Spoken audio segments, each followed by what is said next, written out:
یہ نشان آپ دیکھ رہے ہوں گے، آپ کو جانا پہچانا لگا، اسے کہتے ہیں سواستیکا، خوش قسمتی کی علامت۔ لیکن اس علامت کو ہٹلر نے کیوں چنا تھا، آج ہم اس سٹوری میں آپ کو بتائیں۔ World War is fired on Danzig.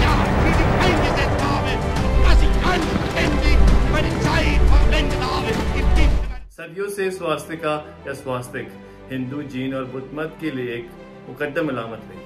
یہ نشان خوش قسمتی اور خوشحالی کی نمائندگی کرتا ہے، جس کا استعمال تہواروں اور مذہبی تقریبات میں ہوتا ہے۔ یاد رہے کہ سواستیکا نہ صرف انڈیا بلکہ پوری دنیا میں ایک مقبول علامت ہے۔ سن 1940 کی بات ہے، یہ علامت یا نشان مغربی ممالک میں بھی وسیع پیمانے پر نظر آتا تھا اور مقبول تھا۔ اسے وہاں بھی خوش بختی اور خوشحالی کی علامت کے طور پر دیکھا جاتا تھا۔ اس کے بعد ہٹلر نے نازی جرمنی کے جھنڈے پر ایکن کروز یا مڑے ہوئے کراس کا استعمال کیا، جس کی شکل سواستیکا سے ملتی ہے، اور آسٹریلیا، کینیڈا اور امریکہ سمیت مغربی ممالک میں اب اسے اشتعال انگیز علامت کے طور پر دیکھا اور سمجھا جاتا ہے۔ اسی طرح دوسری جنگ عظیم کے بعد یہ نشان مغربی ممالک کے باشندوں خصوصاً یہودیوں میں ہولوکاسٹ کی دردناک یادوں کی علامت بن گئی۔ تو دراصل سواستیکا کا مطلب کیا ہے؟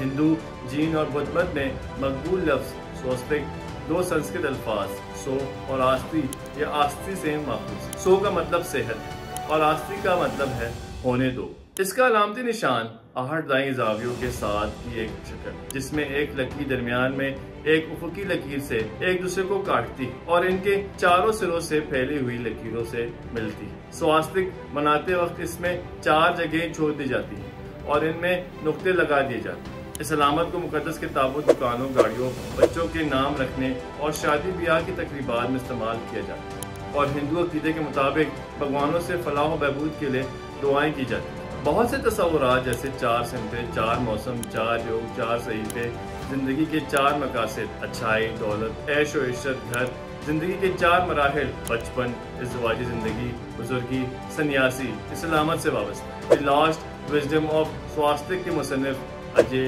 چترویدی کے مطابق ویدک ریاضی میں ستیو کا مطلب 4 کونوں والا موقع۔ یہ ہندو فلسفے کے مطابق جاگنے، سونے اور خواب دیکھنے کے علاوہ چوتھی حالت کی نمائندگی کرتا ہے۔ جاپان میں بدھ مت کے ماننے والے اس علامت کو مانسی کے نام سے جانا جاتا ہے، جو گوتم بدھ کے قدموں کے نشانات کی نمائندگی کرتا ہے۔ چترویدی کے مطابق ہٹلر نے ہندو فلسفے میں اس کی اہمیت یا معنی کو سمجھنے بغیر اس سواستک علامت کو صرف سیاست کے لیے استعمال کیا۔ سن 1871 میں جرمن ماہر آثار قدیمہ ہینڈرک سسلیمین نے قدیم شہر ٹرائے موجودہ ترکی میں کی کھدائی میں دوران مٹی کے برتنوں میں تقریباً 1800 قسم کے سواستک کے نشانات پائے۔ ماہر بشریات گیون ڈولن نوٹ کرتے ہیں کہ ٹرائے کے باشندے آریائی تھے، اور یہ کہ ان مٹی کے برتنوں میں پائی جانے والی مماثلتوں نے نازیوں کو یقین دلایا کہ وہ آریائی ہیں، اور یہ ان کے درمیان نسلی تسلسل کے شواہد۔ اسی مماثلت کے ذریعے نازیوں نے جرمنیوں کو یہ باور کرایا کہ انڈین اور جرمن ایک خالص آریائی نسل کی۔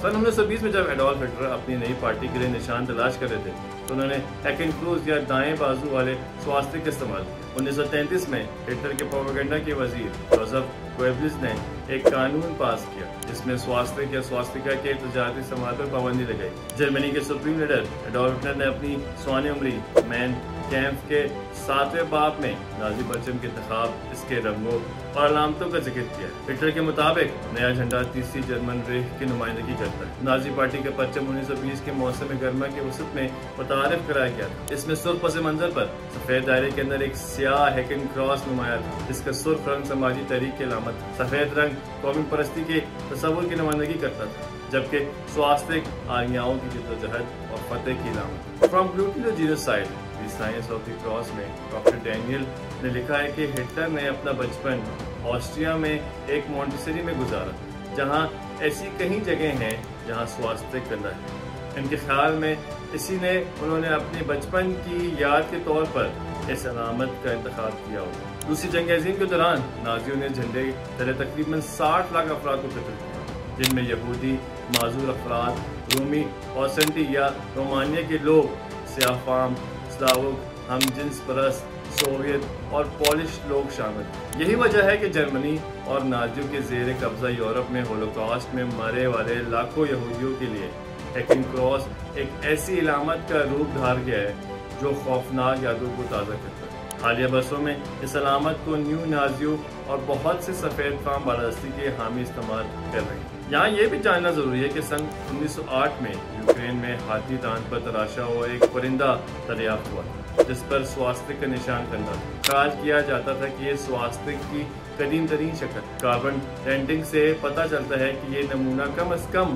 1500 سال پرانا ہے۔ یہ علامت قدیم عیسائی مقبروں روم کے کیٹاکومبس، ایتھوپیا میں لال بیلا میں پتھر کے چرچ اور اسپین میں قرطبہ کے چرچ میں بھی پائے گئے۔ ہولوکاسٹ پر ایک انسائکلوپیڈیا کے حوالے کے مطابق سواستک 7000 سال قبل یوریشیا میں استعمال کیا جاتا۔ یہ آسمان میں سورج کی حرکت اور چار کی نمائندگی کرتا ہے۔ ماہرین کا خیال ہے کہ علامت کانسی کے زمانے میں یورپ بھر میں مقبول ہو گئی۔ موجودہ پاکستان میں ہڑپا تہذیب کے مقامات پر پائی جانے والے کچھ واقعات پر بھی سواستک کی علامتیں کرنا ہوئی۔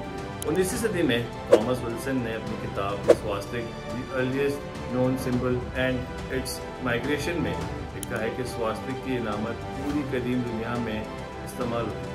سواستک کی علامت چادروں، ڈھالوں، زیورات پر بھی پائی جاتی ہے۔ کچھ خیال تو یہ بھی تھا کہ یہ اعداد و شمار اندار تارے کی نمائندگی ہے۔ قدیم یونانیوں نے اپنے برتنوں اور گلدانوں پر بھی سواستک کی علامت بنائی رکھی۔ ناروے کے قدیم عقیدے کے مطابق سواستک دیوا تھور کا ہتھوڑا ہے۔ سواستک مغرب میں اشتہارات اور لباس میں آزادانہ طور پر استعمال ہوتا تھا۔ یہ ایک موقع پر کوکا کولا کے اشتہار میں بھی استعمال ہوتا تھا۔ نازیوں کے سواستک استعمال کرنے سے پہلے ڈنمارک کی بیئر کمپنی کارلسبرگ کے لوگوں میں سواستک کی علامت موجود تھی اور چند سال پہلے تک فن لینڈ کی فضائیہ کی سرکاری مہر میں بھی سواستک کی علامتیں نمایاں تھیں۔ انڈیا سے باہر مقیم ہند نژاد لوگ نازی کے سواستک نما مہر اور سواستک کی خوش بختی کی علامت کے درمیان فرق کے بارے میں بیداری پیدا کرنے کی کوشش کر رہے ہیں۔ ان کا کہنا ہے کہ ایکن کروز بائیں جانب 45 ڈگری کے زاویے پر جھکا ہوا ہے لیکن سواستک سیدھا دائیں طرف